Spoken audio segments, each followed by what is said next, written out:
गुरु साहब की शरण पिया, गुरु साहब के नतमस्तक होया, गुरु की सेवा करिया, गुरु की प्यार करिया, साडे मत्थे दियां लेखां जिहड़ियां है वो बदल जांदियां।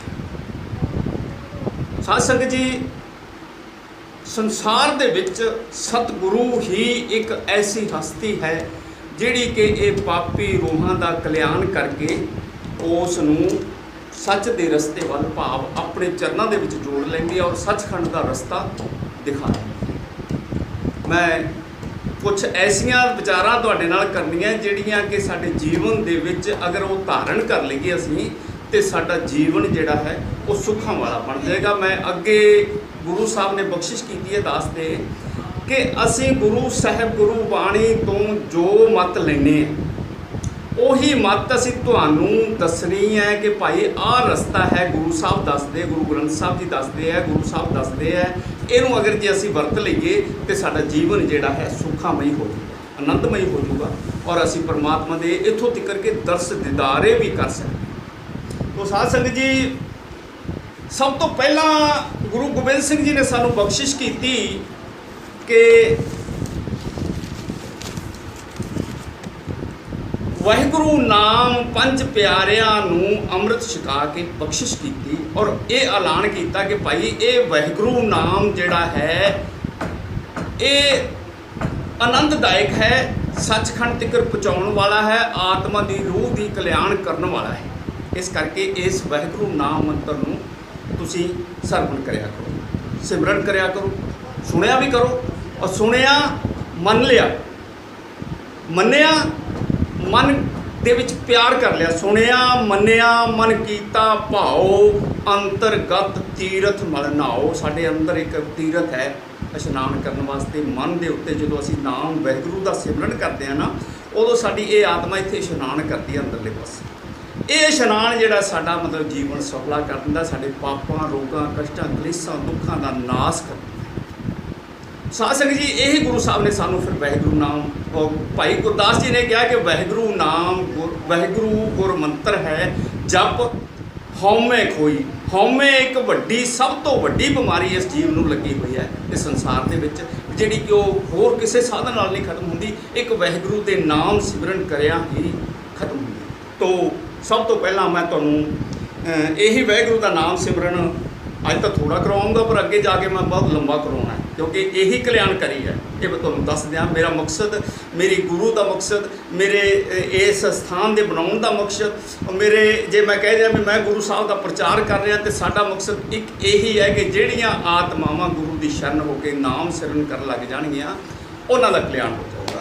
और दास नूं गुरु ने बख्शिश की है, भाई ये एक जोमा सानूं दे दिता भी तुसीं ये कारज करो। ठीक है, जिवें जो गुरु का हुक्म हो रहा वरत रहा है, थोड़ा है वो भी अनेक हो जाएगा, बहुत आपे हो जाएगा, हौली हौली सब कुछ इत्थे इन्नी रंगत लगनी है कि इत्थे संगतां दे अमार लग जाने हैं, लोगों के दुख कष्ट रोग कष्ट इत्थों खत्म होणगे इस स्थान के उत्ते। वाहिगुरू जोत साहिब परमात्मा के दर घर का ये नाम दास जी ने बख्शिया है और गुरु की कृपा नाल बख्शिया है। वाहिगुरू इस सृष्टि का करता है, वाहिगुरू इस सृष्टि का दाता है, वाहिगुरू इस सृष्टि का आनंददायक सुखदायक एक मालिक है। और वो जिस मालिक नाल साडी रूह जुड़ गई, उस मालिक नाल अंतरजामी है, वो साडे दिलों दीयां जानदा, बोलन की लोड़ नहीं पैंदी। गुरु साहब के मूहरे हथ जोड़ के जो असीं नतमस्तक होकर चरण शरण दे विच मत्था टेकदे हैं तो उदों साडे मन की जिहड़ी भावना हुंदी है ना, उहनूं जान लैंदा ते वो साडे कष्ट जिहड़े है, साडे सवाल जिहड़े है, उन्हां दे जवाब अपने आप हल करदा। ये गुरु साहिब श्री गुरु ग्रंथ साहब की बख्शिश है। तो साध संगत जी, अज मैं तुहानूं वाहिगुरू नाम सिमरन करवा के कुछ छोटी जी गल दसूँगा। वाहिगुरू नाम सिमरन कित्थों तक कल्याण करिए। पहला वाहिगुरू नाम सिमरन, पहला सब तो पहला संगत भावें थोड़ी है पर फतेह बुलाओ, गुरु साहब की बख्शी हुई फतेह। वाहिगुरू जी का खालसा, वाहिगुरू जी की फतेह। तो साध संगत जी, नाम सिमरन करो, सिर्फ थोड़ा चिर ही कराऊँ मैं। वाहिगुरू वाहिगुरू, वाहिगुरू वाहिगुरू, वाहिगुरू वाहिगुरू, वाहिगुरू वाहिगुरू, वाहिगुरू